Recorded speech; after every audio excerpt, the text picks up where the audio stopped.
మొదటి తిమోతి 6వ అధ్యాయం 6వ వచనం. సంతృష్టి సహితమైన దైవభక్తి గొప్ప లాభ సాధనమై ఉన్నది. కీర్తన గ్రంథము 19వ అధ్యాయము 9వ వచనం. యెహోవా యందైన భయము పవిత్రమైనది, అది నిత్యము నిలుచును. యెహోవా న్యాయ విధులు సత్యమైనవి, అవి కేవలము న్యాయమైనవి. చిన్న ప్రార్థన చేద్దాం. అందరం మోకరించి దేవుని సాయం కోరుకుందాం. ప్రేమగల తండ్రి వందనాలు. మహోన్నత దేవుడా, కృపగల దేవ, మంచి తండ్రి, మా కాపరి, మా రక్షకుడు అయిన దేవుడునైనా, మా కోసమే మీ ప్రాణమనే సెలువులో త్యాగం చేసిన దేవుడు. అగాపే ప్రేమతో అర్పించారు. ఆ ప్రేమలో స్వార్థము లేదు, నిస్వార్థమైనది. అయినా తండ్రి, మీ కొరకు ఏది ఉంచుకొనక, దాచుకొనక సమస్తమును ఈ లోకంలో ఇచ్చివేసిన దేవుడు. ఈ పాపులైన మనుషులందరి కొరకై అందు గొప్ప త్యాగము సమర్పణ చేసినారు. స్తోత్రం. మిమ్మల్ని ఆరాధిస్తున్నాం ప్రభువా. తిరిగి మధ్యాహ్నం ఆరాధనలో మాకు సహాయపడ్డారు. మీ బలలో చేయవేయడానికి వచ్చినాం. కానీ మేము అయోగ్యులం, అపాత్రులం. నా తండ్రి, అనేకమైన దోషములచే కప్పబడిన వారు. ప్రభా, మమ్మల్ని క్షమించండి. మీ రక్తంతో శుద్ధి చేయము. యోగ్యంగా పాలు పొందడానికి మాకును సహాయం చేయమని నీ పరిశుద్ధాత్మ సహాయం కోరుకుంటూ 21:9 విశ్వాసంతో కోరుచు మహాగణుడైన యేసు నామంలో ప్రార్థించి వేడుచున్నాము తండ్రి, ఆమెన్. బైబిల్ పైకెత్తి బైబిల్ పలవను కూడా పాడుకుందాం. గ్రంథ వాగ్దానంబులన్నీ నావే, ప్రాతియాజయము వరస వచనము, తాన దివ్య ప్రేమ వాగ్దానంబులు, గ్రంథ వాగ్దానము నావే. మనం ఒక అంశంలో ఉన్నాం, దైవభక్తి. చెప్పండి, ఏ అంశంలో ఉన్నాం? దైవభక్తి. ఈ దైవభక్తికి ఆధారం ఏంటో మనం ఒక 3 వారాలుగా చూస్తూ ఉన్నాం. మొట్టమొదటిది ఏంటో చెప్తారు ఎవరైనా? దైవభక్తికి ఆధారం సత్యము. రెండవది ఇహలోకం మాలిన్యం అంటకుండా కాపాడుకోవటం. మూడవది ధైర్యం. చెప్పండి, అందరూ ఏంటి? ధైర్యం లేదు మనకి, అందరికి అంతా డల్గా ఉన్నారు. ధైర్యం ఉండాలి. భక్తి అంటే ఏముండాలి? ఒక దేవుడికి భక్తి చేస్తున్నారంటే ధైర్యం ఏంటంటే ఆ దేవుడు కాపాడతాడని. అందుకే ఒక్కని ధైర్యము, 2 ధైర్యము, 3 ధైర్యాలను చూసినాం పోయిన వారం. ఒక్కని ధైర్యంతో ఏం చేశాడు? దావీదు యొక్క ఒక్కడి ధైర్యం ఏం చేశాడు? అనేక మందిని ధైర్యపరిచాడు, గొల్యాతుని చంపేశాడు. శత్రుఘ్, మేషక్, అబేద్నెగోల ధైర్యం ఏమైంది? వాళ్ళ భక్తి ఏమైంది? అగ్నిలో పడేసినా కానీ కాలిపోలేవాళ్ళు. అంటే వాళ్ళ ధైర్యం, వాళ్ళ భక్తి అట్లా ఉంది. కానీ ఈ రోజుల్లో భక్తి ఉంది కానీ అంతంత నామమాత్రం భక్తిగా ఉన్నాం మనం. అందరం ఎట్లా ఉంది? లోకములు అందరి పరిస్థితి ఎట్లా ఉంది? ఏ దేవుడికి చేసినా భక్తి చేసేవాళ్ళు ఏదో ఆచారంగా, అలవాటుగా, మొక్కుబడిగా చేసుకొని పోతున్నాం. కానీ రియలైన నిజమైన భక్తిని బాగా మనం కలిగి ఉండాలి. అది కలిగిన వాళ్ళే దేవుని దగ్గరికి వెళ్తారు. ఈ రోజున 4వది మనం చూద్దాం. 19:9 చదవండి. కీర్తనలు 19:9 వచనం. ఇది కూడా భక్తికి ఆధారమైందే. యెహోవా యందైన భయము పవిత్రమైనది, అది నిత్యము నిలుచును. యెహోవా న్యాయ విధులు సత్యమైనవి, అవి కేవలము న్యాయమైనవి. అందరూ చెప్పండి, యెహోవా యందైన భయము పవిత్రమైనది, అది నిత్యము నిలుచును. ఇది సంగతి అన్నమాట. 4వది భక్తికి ఆధారం ఏంటంటే భయం. ఏముండాలి? భయం ఉండాలి. భయం ఉంటే మనం పవిత్రంగా ఉండగలం. భయం లేకపోతే పవిత్రంగా ఉండలేం. భయం లేకనే, దేవుని భయం లేక ఆదాము దేవునికి ఎడమై అపవిత్రుడయ్యాడు. అవునా కాదు? భయం లేదు. దేవుడు చెప్పింది, అమ్మో దేవుడు తినొద్దన్నాడు అనే దానితో అక్కడితో ఆగితే బాగుండేది. కాబట్టి భయం అనేటువంటిది చాలా భయాలు ఉంటాయి. మనకందరికీ చాలా రకరకాల భయాలు ఉంటాయి. ఆ భయం వేరు, దేవుని భయం వేరు, మనుషుల భయం వేరు. ఎవరైనా వస్తున్నారంటే మనం ఏమవుతాం? ఈ రోజుల్లో భయపడేవాళ్ళు అసలు ఎవరు లేరు. మనుషులకు భయపడేవాళ్ళు ఎవరు లేరు. ఇంకా దేవునికి భయపడేవాళ్ళు అంటే యాళ్ళ మీద లెక్క పెట్టుకోవచ్చు. దేవునికి భయపడుతున్నారంటే కొన్ని రకాలైనటువంటి సిమ్టైమ్స్ వాళ్ళ దగ్గర ఉన్నాయి, అంటే కొన్ని లక్షణాలు కొన్ని గుణాలు వాళ్ళలో ఉంటాయి. వాళ్ళే దేవునికి భయపడే వాళ్ళని అర్థం చేసుకోవచ్చు. దేవునికి నువ్వు భయపడుతున్నావు అంటే, ఎందుకు దేవునికి అసలు భయపడాలి మనం? చెప్పండి, ఎందుకు భయపడాలి దేవుడికి? ఏమో దేవుడు ఎక్కడో ఉన్నాడు, ఆయన చూస్తున్నాడా పెడుతున్నాడా? కాబట్టి మనం భయపడాల్సిన అవసరం ఏంటి అంటే, ఈ సృష్టిలో మొట్టమొదటిగా భయపడాల్సింది దేవుడికే. మనం ఎవరికి భయపడాలి? ఎందుకు దేవునికి భయపడాలంటే, లూకా సువార్తలో ఒక సందర్భం గుర్తు చేస్తూ, చంపిన తర్వాత నరకములో పడద్రోయగలవానికే భయపడమన్నాడు. ఆ శక్తి ఆయనకే ఉంది. ఈ లోకంలో మనం జీవించిన జీవిత విధానం అంతటికి వచ్చే శిక్ష రాబోతుంది. ఆ శిక్ష నుంచి తప్పించాలన్నా కాపాడాలన్నా ఆయనే, కాబట్టి అందుకే ఆయనకు భయపడాలి. కొంతమంది అడిగారు అక్కడ, అయ్యా ఎవరికి భయపడాలంటే, ఇంకా మొట్టమొదట ఆ దేవునికి మీరు భయపడితే చాలన్నాడు. కాబట్టి మనకు భయము అనేది ఉంటే పవిత్రంగా ఉండగలం. భయం అంటే మనం పెద్దలైన వాళ్ళ తల్లిదండ్రులైనటువంటి వాళ్ళకి భయపడతాం. ఈ రోజుల్లో తల్లిదండ్రులు పిల్లలు అంతా కలిసిమెలిసే ఉంటున్నారు. మంచిది, కలిసిమెలిసి ఉండాలి, కానీ పెద్దల ఎడల చిన్నలకు భయం ఉండాలి. చిన్నవారు పెద్దలకు భయపడాలి. కానీ ఆ భయం అనేటువంటిది రాను రాను రాను రాను అంతా సన్నగిలిపోతూ ఉంది. ఇప్పుడు ఒక జనరేషన్కి చూస్తే, అంటే ఒక తరానికి మరొక తరానికి చూస్తే చాలా చాలా తేడా ఉంది. ఇప్పుడు మా కాలం నుంచి ఇప్పుడు పుట్టినటువంటి వాళ్ళు, ఇప్పుడు పెరుగుతూ వచ్చిన వాళ్ళ తరానికి చాలా భయం కోల్పోయినారు. ఆ రోజులు మా పేరెంట్స్ అంటే వస్తున్నారంటే చాలు చాలా భయం వేసేది. అసలు ఆట ఆడుకుంటున్నా కానీ ఆట మధ్యలో వదిలేసి ఇటు వస్తున్నాడంటే ఈ గల్లీలో ముందుగా పోయి ఏంది లేనట్టు పోయి మళ్ళీ బుక్ పట్టుకొని చదువుకుంటూ కూర్చుంది. మా నాయన రోడ్డు మీద వస్తూ ఉంటే కనపడేవాడు. తెల్లటి బట్టలు వేసుకునేవాడు కాబట్టి పంచకట్టు కట్టుకొని ఆయన అక్కడి నుంచి వస్తున్నాడంటే 2 గల్లీలు ఉన్నాయి, ఈ గల్లీలో నుంచి వచ్చి ఆడుకుంటా ఆయన వచ్చేటప్పుడు ఇంటికాడ బుద్ధిగా పోయి కూర్చునేది అంతే. అది భయం అంటే ఏంటి? తల్లిదండ్రుల ఏళ్ళ భయం అది. మరి దేవుని ఏళ్ళ మన భయం ఎట్లా ఉంటుంది? కాబట్టి ఈ మధ్యాహ్నం అదే చూద్దాం కొన్ని నిమిషాలు. దేవుని ఏళ్ళ మనము భయం కలిగి ఉన్న వారమైతే ఎట్లా ఉంటాము అనేది చూద్దాం. చూడండి, దేవుని వాక్యంలో కొంతమంది భక్తుల జీవితాల్లో వారు చాలా భయముతో భక్తిగా ఈ లోకములో బ్రతికినారు, జీవించారు. కావునే వారి కుటుంబాలంతా కూడా దీవించబడ్డారు. చదువుదాం, ఆదికాండములోకి రండి, ఒక వచనం చదువుదాం. ఆదికాండము 20వ అధ్యాయము 11వ వచనం చదవండి. ఆదికాండం 20వ అధ్యాయం 11వ వచనం. అబ్రహాము ఈ స్థలమందు దేవుని భయము ఏ మాత్రము లేదు అంట. చాలు. ఏమంటున్నాడంటే ఇక్కడ, ఈ స్థలమందు అబ్రహాము దేవుని భయం ఏ మాత్రము కూడా లేదు అంటున్నాడు. అది ఏ స్థలం? అది మరి ఏ స్థలం? అది ఏ ఊరు? అది దక్షిణ దేశంలో కాదు, గెరారు అనేటువంటి ప్లేస్ అనమాట. అది గెరార్ అంటే ఊర్ల పేర్లు. ఇబ్రహీంపట్నం కావచ్చు, హైదరాబాద్ కావచ్చు, ఆస్ట్రేలియా కావచ్చు, అమెరికా కావచ్చు, ఎక్కడైనా సరే ఆ స్థలాల్లో దేవుని భయం అనేది ఉన్నదా అంటే లేదు. ఏం లేదు. ఆ రోజునే లేదు, ఈ రోజున లేదు. దేవుడు చూస్తున్నాడు అని బ్రతికే వాళ్ళు భయంతో బ్రతికి పవిత్రంగా దీవించబడే ప్రజలు ఉన్నారు. అయితే ఇక్కడ చూస్తే అబ్రహాము తన భార్యతో అక్కడికి వెళ్ళినప్పుడు ఆయన భయపడుతున్నాడు. ఆయన అన్నాడు, ఈ స్థలంలో దేవుడు భయం లేదయ్యా, అసలు లేదు, చాలా భయం లేదు, కాబట్టి నేను ఎట్లా బ్రతకాలని ఆయన గడగడ వణికిపోతూ ఉన్నాడు. దేవుడికి నేను ఎట్లా బ్రతకాలని వణికిపోతూ భయపడుతూ ఉంటే దేవుడు అన్నాడు, ఎందుకున్నావు అసలు ఇక్కడ అన్నాడు. దేవుడు ఏమన్నాడు, ఆ స్థలానికి నేను ఎవడు రమ్మన్నాడు, ఎవడు భయపడమన్నాడు. కానీ ఆయనలో ఉన్న భయం చూడు ఎట్లా ఉందంటే, తాను తన కుటుంబము ఎంతో దేవుడికి పవిత్రంగా జీవించాలని కోరుకుంటున్నాడు కాబట్టి భయపడుతూ ఉన్నాడు దేవునికి. కాబట్టి ఆ స్థలములో నుంచి దేవుడు అక్కడి నుంచి తప్పించేశాడు, ఒక మంచి స్థలములో ఆయన ఉంచాడు. ఏ స్థలంలోనైనా అంతే, ఏ స్థలంలోనైనా దేవునికి భయపడేవారు లేరు, భక్తిగా చేసేవాళ్ళు లేరు. ఏదో ఆచారంగా పూజలు చేయటం, భక్తి చేయటం. కాబట్టి నిజదేవుడు ఉన్నాడు, ఆయనకు భయపడి బ్రతకాలనేది లేదు. ఆయన భయపడుతున్నాడని రుజువు చేశాడు. చదవండి, ఇదే ఆదికాండం 22వ అధ్యాయంలో 12వ వచనం అనుకుంటూ చదవండి. దేవునికి భయపడేవాడని ఎట్లా గుర్తు చేశాడు? అప్పుడు ఆయన ఏమీ చేయొద్దు, నీ కుమారుణ్ణి నీవు దేవునికే భయపడు వాడవని. కాబట్టి అబ్రహాం విషయంలో ఆయన వెళ్ళే ప్రతి స్థలంలో భయపడుతున్నాడు. ఈ స్థలంలో దేవుని భయం లేదు, ఎక్కడ లేదంటే తన మట్టుకు తను చాలా భయం కలిగి ఉన్నాడు. అయితే కాకుండా భయం ఉందని రుజువుపరచడానికి దేవుడు చెప్తే ఏమనేవాడంటే, చిత్తము ప్రభువా అనేవాడు. ఆయన ఎప్పుడన్నా ఏమనేవాడు?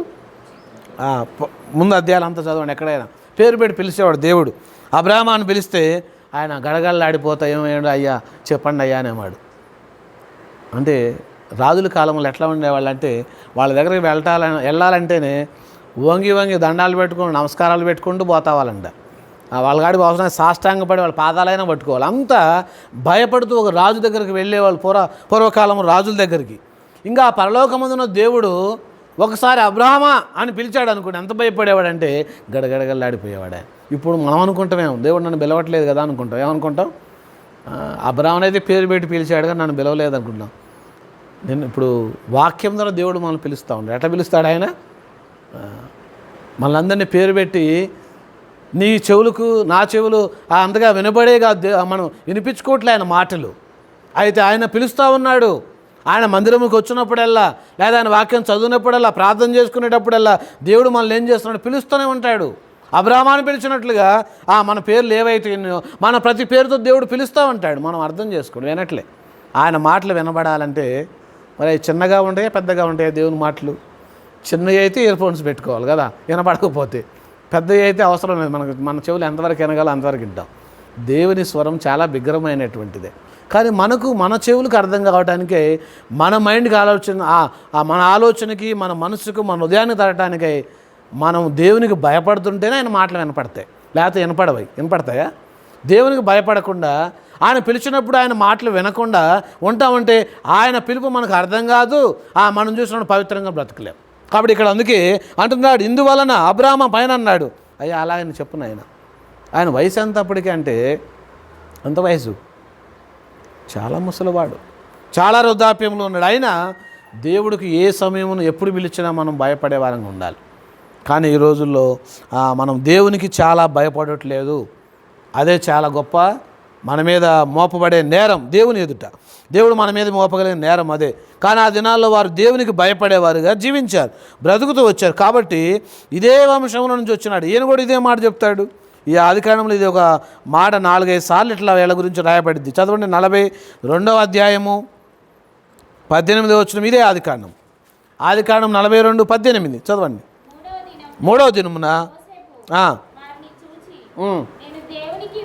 నేను దేవునికి భయపడేవాడును. ఇక్కడ ఈయన కూడా వాళ్ళ సంతానం నుంచి వచ్చాడు. అబ్రాహాం ఏమవుతాడు? ఈయనకి ఏమవుతాడో మాకేం తెలుసు అంటారు. ఏమవుతాడు? తాత. వాళ్ళ తాత ఇస్సాకు. తాతకు తాత అంటే రెండో ముత్తాత అవుతాడు. మనకి ఏమవుతాడు మరి? వాళ్ళ తాత ఎట్లా ఉన్నాడు, ఈ మనవడు కూడా అట్టే ఉన్నాడు. ఎట్టున్నాడు? అందుకే అంటారు కదా, తాత లక్షణాలు అన్నీ వచ్చినట్లుగా ఈయనకు ఆయన లక్షణాలు అన్నీ వచ్చినాయి. నేను దేవుడికి భయపడేవాడిని అండి. భయపడు ఎట్లా రుజువుపరుస్తావు? 3 రోజులు సరసాల్లో పడేశాడు. ఎన్ని రోజులు? 2 రోజులు వేసాడు వాళ్ళ అన్నదమ్ములను. 3 రోజులు దేవుడు లోపల గుచ్చుతూ ఉన్నాడు, తన మనసును గుచ్చుతూ ఉన్నాడు. నువ్వెంత రాజు అయితే మాత్రమే ఎవరు నువ్వు సెలసాలు వేసింది? నీ అన్నతమ్ములు, నీ సహోదరులు, నీ రక్త సంబంధికులు అనగానే ఒక్క దెబ్బకే భయపడతా వచ్చి తెల్లారపాటికల్లా 3వ రోజున సరసాల తలుపులు తీపిచ్చేసి నేను దేవునికి భయపడేవాడు, మీరు బ్రతకాలంటే ఎలాగ చేయండి అని చేశాడు. వాళ్ళు వేసింది కావాలని చేసింది కాదు. కానీ 2 రోజులు వేసాడు. 3వ దినం వెంటనే ఉదయకాలం వస్తున్నాడు. ఎందుకంటే దేవునికి భయపడేవాడు. దేవునికి భయపడేవాడి మనసు ఎట్లాగుంటుందంటే ఎట్లాగుంటుందని చెప్పాలి? వెన్నలాగుంటుంది. ఎట్లాగుంటుంది? వెన్నపూస ఎట్లాగుంటుందో అట్లా ఉంటుంది. ఇప్పుడు వెన్నపూస ఎవరు చూడట్లేదు కాబట్టి తెలియదు. అంతా పెరుగునే చూస్తున్నాం కానీ వెన్నపూస ఆ రోజులు అంటే వాళ్ళు బాగా చిలికి అది ఒక పెరుగును బాగా చిలికినప్పుడు ఏమవుతుంది? చాలా వెన్నముద్దలు వచ్చాయి. చూడలేదమ్మా వెన్నముద్దలు? ఎవరు చూడలేదా? ఈ పెద్దవాళ్ళకి ఇట్లా వాళ్ళకి తెలుసు. ఏమో ఈ పేరు పద్మాక తెలుసు, లేకపోతే ఇంకా పెద్ద మనుషులైన వాళ్ళకి తెలుసు. మా ఇంట్లో కూడా మా నాయనమ్మ చిన్నతనంలో ఇట్లాంటి స్తంభం అంటే ఒక చెక్కది ఉంటే దాన్ని కట్టేసి ఇట్లా బాగా ఇంత కొండ పెట్టేసి చిలికేదనమాట. అది చిలికితే ఇంత వచ్చేది, ఎన్నముద్ద వచ్చేది. ఆ ఎన్నముద్ద వస్తే అందరికి మన వాళ్ళందరికీ వరుసగా గిన్నెలు తెచ్చుకోమని అందరికి గిన్నెలు వేసి పంపించేది. ఒరిజినల్ వెన్న అది తీసేవాళ్ళు, పెరుగులోంచి తీసేవాళ్ళు. ఇప్పుడు పాలలో తీసే మిషన్లు వచ్చినాయి, అప్పుడు పెరుగులోంచే తీసేవాళ్ళు. అట్లాంటి వెన్న ఒరిజినల్. ఆ వెన్న అది ఎంత తెల్లగా ఎంత శుద్ధలాగా ఉన్నా కానీ ఆ యొక్క పొయ్యి మీద పెట్టగానే ఏమవుతుంది? అది ఒక్క దెబ్బకే కరిగిపోతుంది. కొంతమంది వెనలాంటి మనసు అని ఎందుకంటారు అని అంటే, దేవుడి దృష్టిలో కూడా మన మనసు ఏమైపోవాలి అంటేనే, దేవుని వాక్యం మనకు తగులుతూ ఉంటే మన హృదయ విషయంలో మనం ఏం చేయాలంటే కరిగిపోవాలి. ఏం కావాలి? వాళ్ళే దేవునికి భయపడరు. యోసేపు అట్లాంటి వాడే, చూసినామంటే ఇసాక్ అట్లాంటి వాడే, అబ్రహాం అటువంటి వాడే. బైబిల్లో చాలామంది భక్తులు ఉన్నారు. వాళ్ళందరూ కూడా దేవుని యందైన భయం ఉంది కాబట్టి వారు కరిగిపోయే వాళ్ళు అంతే. వారి హృదయం కఠినమైనది కాదు. ఎట్లాంటిది కాదు? ఈ బలెదురికి వచ్చే మన మనసు కూడా కఠినంగా ఉండటంలో ప్రయోజనం లేదు. ఇక్కడే కాదు, నువ్వు ఏ సంఘంలోనికి వెళ్ళినా, ప్రపంచ దేశాలు ఎక్కడ పోయి తిరిగి వచ్చినా కానీ నీ హృదయం కఠినపరచబడటం వలన దేవుని భయం లేని వాడవుగా, భయం లేని దానివిగా పవిత్రతను కోల్పోయి దేవుని ఆశీర్వాదాన్ని కోల్పోతాం. ఇది దేవుడు చెప్పే మాట.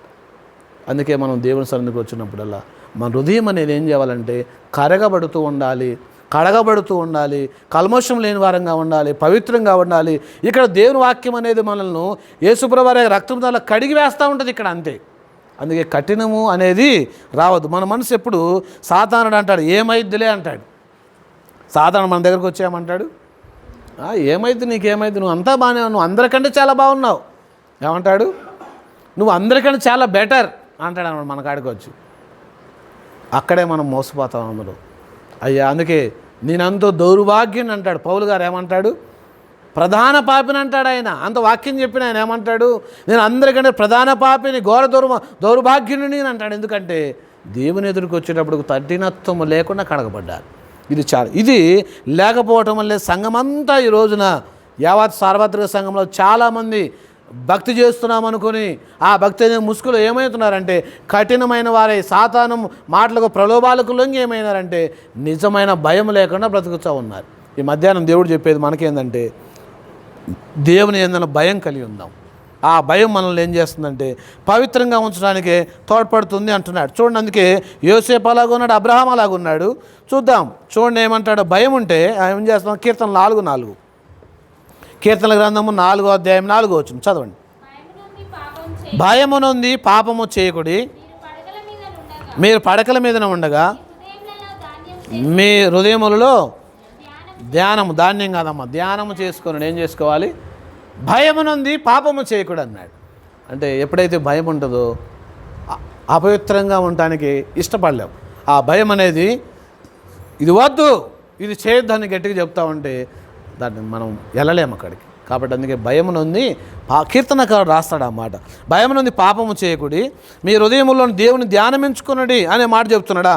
తర్వాత ఇంకో మాట, కీర్తనలు 86:11, ఎందుకు పాపం చేస్తాం ఎందుకు అనంటే భయం లేక. ఆ భయం ఎందుకు ఉండదు అన్నట్టు అక్కడ ఇంకో మాట రాస్తాడు. చదువుదాం. 86:11 కీర్తన.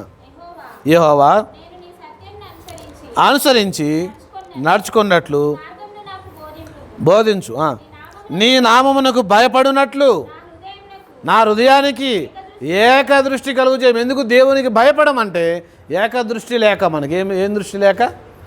ఏకదృష్టి అంటే ఒకటే దృష్టి, ఒకటే గోల్, ఒకటే గమ్యం, ఇంక రెండో గమ్యం లేదు. మనం ఒకటే గమ్యాన్ని పోతుంటే పోగలమా అంటే పోలేం. ఏమవుతుంది? ఇటు అటో కనబడుతూనే ఉంటాయి, వెనక లాగుతూనే ఉంటాయి. తాగేవాళ్ళు అనుకుంటారంట ఈ రోజుతో నేను ఇంక తాగను అనుకుంటాడు. ఒక వ్యక్తి తాగబోతాడు, ఈరోజు నేను త్రాగను అనుకుంటాడు, తీర్మానం ఇంటి దగ్గర అదే చెప్పొస్తాడు. కానీ వాడు పని నుంచి వస్తా ఆడకు రాగానే ఏమవుతాడంటే గట్టిగా వాసన పీల్చుకుంటాడు. ఒకసారి ఏమవుతాడు? పీల్చుకొని ముందుకు ఇటు పోదామా ఇటు పోదామా అని ఆలోచనలో చివరికి అటే పోతాడు. మళ్ళీ ఇవాళ ఒక్కరోజు అంటాడు, మళ్ళీ ఏమంటాడు? మళ్ళా ఎందుకంటే ఏకదృష్టి లేదు, ఏమి లేదు. దేవునికి ఎందుకు భయపడలేము మనం అని అంటే ఏకదృష్టి కోల్పోతాం మనం. రెండు రకాలైనటువంటి దృష్టి, రెండు రకాల మనసు. అందుకే ఏలి అంటాడు, మీరెన్నులు రెండు మనస్తత్వాలతో ఎంతకాలం బ్రతుకుతారన్నాడు. అంటే ఒకటే మనసు.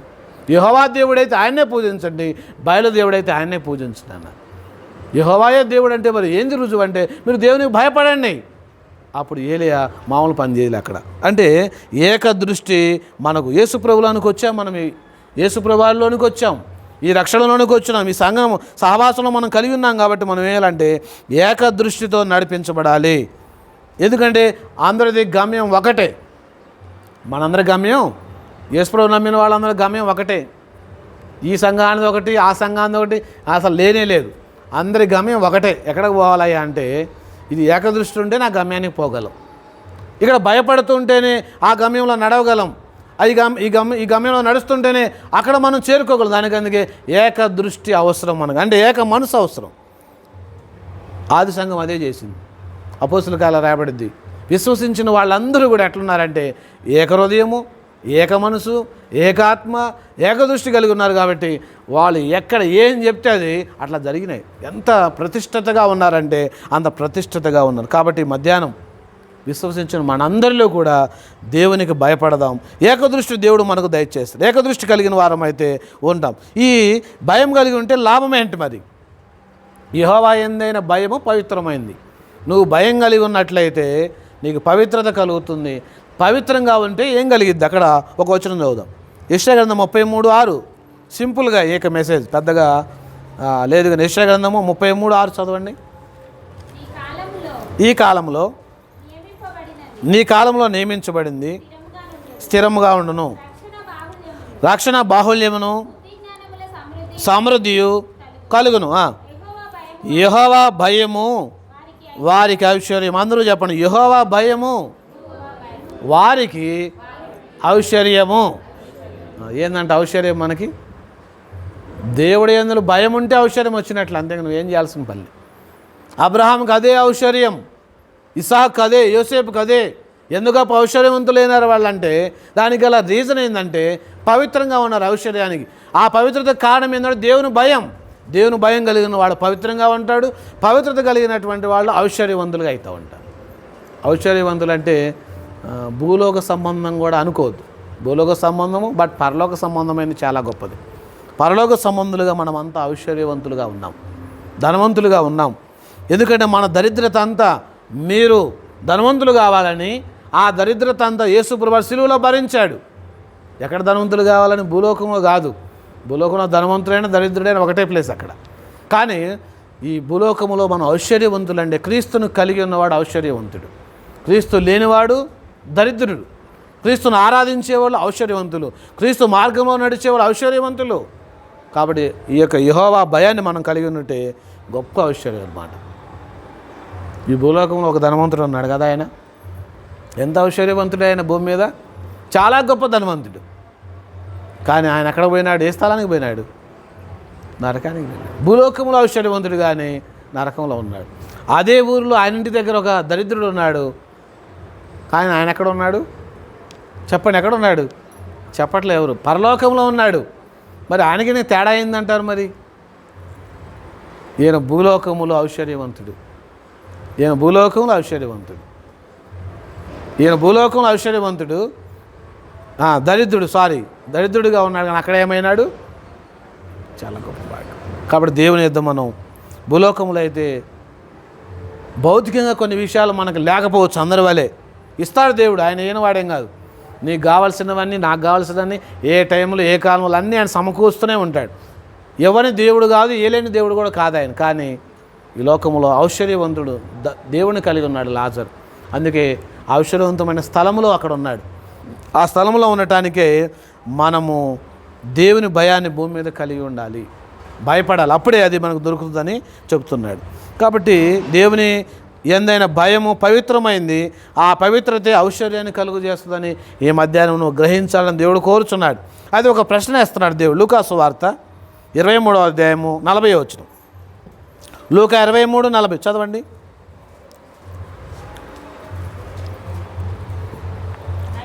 అయితే రెండవ వాడు వాడిని గద్దించి, నీవు అదే శిక్షావిధిలో ఉన్నావు కనుక దేవునికి చెప్పండి, దేవునికి భయపడవా? ఈ ప్రశ్న మనమే వేసుకోవాలి. ఇది ప్రశ్న. ఇది లాస్ట్ దాంట్లో చెప్తున్నాడు. ఇది 7వదిగా ఏమంటాడంటే, నీవు దేవునికి భయపడవా లేదా భయపడుతున్నావా? ఇంతవరకు అసలు భయపడటమే లేదా? మన పరిస్థితులు అన్నీ చూసినప్పుడు భయపడతాం, మనుషులను చూసి భయపడతాం, ఎన్నెన్నో చూసి భయపడతాం. కానీ దేవునికి మాత్రం భయపడట్లేదు. ఈ మధ్యాహ్నము దేవుడు మనల్ని సూటిగా ప్రశ్నిస్తూ ఉన్నాడు. దేవుని యొక్క బలలో పాలు పొందే మనల్ని సూటిగా ప్రశ్నిస్తున్నాడు దేవుడు. నీవు దేవునికి భయపడుచున్నావా? ఆ దొంగను అంటున్నాడు. ఆ దొంగ, ఇద్దరు దొంగలే, అందరూ దొంగలే. అక్కడ యేసుప్రభువు ఒక్కడే పరిశుద్ధుడిగా ఉన్నాడు. ఆ దొంగ ఈ దొంగ నువ్వు దేవుడు భయపడవా అంటున్నాడు. వాడు కొంచెం అక్కడ చేంజ్ అయినాడు, ఏమైనాడు, మారిపోయాడు కాబట్టి దేవునికి భయపడవా అంటున్నాడు. ఈ మధ్యాహ్నం దేవుడు అంటున్నాడు, నీవు దేవునికి భయపడవా, భయపడుతున్నావా? అసలు భయపడటమే లేదు, అసలు దేవుడు అంటే నాకు భయమే లేదంటావా? బైబిల్లో ఉన్నాడు ఆయన ఎట్లా అంటే ఆయన దేవునికి అసలు భయపడ్డాడంట, మనుషులను అసలే లక్ష్య పెట్టాడంట. నన్ను ఎట్లాంటి వాడు అనుకున్నాడు. అయినా దేవుడు ఆయనకి మంచి ఆయుష్ ఆరోగ్యం ఇచ్చాడు. ఇస్తాడండి, ఏం పర్వాలేదు, కంగారు పడాల్సిన పనిలే. అందరికీ దేవుడు ఆరోగ్యం ఆయుష్ ఇస్తూనే ఉంటాడు. ఎప్పటి వరకు అంటే అక్కడ ఔషధ్యాన్ని పోతావా లేదన్న దాకా చూస్తూ ఉంటాడు దేవుడు. కాబట్టి గుర్తుపెట్టుకో, జాగ్రత్త. ఎందుకంటే దేవుని కొరకే భయాన్ని కలిగి ఉండు. నువ్వు దేవునికి భయపడవా అని ఎందుకు ప్రశ్న వేశాడంటే అక్కడ ఆయన దేవుడుగా పరిశుద్ధుడిగా కనపడుతున్నాడు కాబట్టి ఆయన మీద కూడా ఆయన నిందిస్తూ ఉన్నాడు. అక్కడికి వెళ్ళి కూడా మనం కూడా దేవుణ్ణి నిందిస్తూ ఉంటాం, అవమానపరుస్తూ ఉంటాం, బాధపెడతా ఉంటాం, భయపెడతా ఉంటాం, అలుగుతాం దేవుడి మీద. అయితే నీవు దేవునికి భయపడని అని చెప్పాడు. ఈ మధ్యాహ్నం ఒకటే ప్రశ్న వేసుకో, నీవు దేవునికి భయపడుతున్నావా లేదా? నేను దేవునికి భయపడుతున్నా లేదా మనం ప్రశ్నించుకోవాలి. భయపడే వ్యక్తి అయితే నీ మనసు వెన్నలాగా ఉంటుంది. ఒకటే ఎట్లా ఉంటుంది? యోసేపు మనసులాగా ఉంటుంది, అబ్రహాం మనసులాగా ఉంటుంది. అబ్రహాం మనసు ఏదన్నా అంటే చాలు దేవుడు పిలవగానే గడగడ మునిగిపోయేవాడు. ఏమయ్యేవాడు? యోసేపు పరిస్థితి కూడా అది. 3వ రోజు చెరసాల దగ్గర పోయి పిలిచాడు. అంటే కఠినత్వం లేకుండా వెన్నగలిగిన మనసు కలిగి దేవుని సేవించే ఆ మంచి మనసు. దేవుని వాక్యం నీతో అబ్రహాముని పిలిచాడు, నన్ను పిలవలేదంటాడు. ప్రతిరోజు దేవుడు నేను పిలుస్తూనే ఉంటాడు, మాట్లాడుతూనే ఉంటాడు. కానీ నువ్వు గ్రహించినప్పుడే కదా, లోబడినప్పుడే కదా నువ్వు దేవునికి భయపడినట్లయితే ఐశ్వర్యాన్ని అనుభవించగలవు. లేకపోతే భూలోకంలో ఐశ్వర్యం చాలనుకుంటే ఇంకెంతటి ఇదే సరిపోయింది. అది పరలోక సంబంధించిన ఐశ్వర్యం నువ్వు అనుభవించాలంటే దేవునికి భయపడుచు జీవించినట్లయితే పవిత్రంగా ఉండి ఆ దేవుడి గొప్ప ఐశ్వర్యాన్ని అనుభవించగలవు అని దేవుడు చెప్తున్నాడు. ఈ మధ్యాహ్నం దేవుడు మనకందరికీ ఆ విధంగా సహాయం చేయనుగాక. ఆమెన్.